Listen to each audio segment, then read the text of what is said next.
రాజ్యమేది లేదు గాని రాణిలాగా చూసుకుంటా, కోట కట్టలేను గాని కళ్ళల్లో నిన్నే దాచుకుంటా.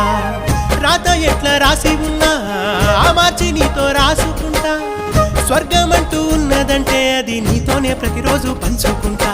నిన్ను గన్న మీ నాన్నకన్నా లారు ముద్దుగా సాదుకుంటా, నీకు కోపం వస్తే కొంత దూరం ఉంటా, నువ్వు గీత గీస్తే నేను దాటనంట, కంట నీరు కంటి రెప్ప దాటకుండా కాటుకై కావలుంటా. రాంబాయి నీ మీద నాకు మనసాయనే,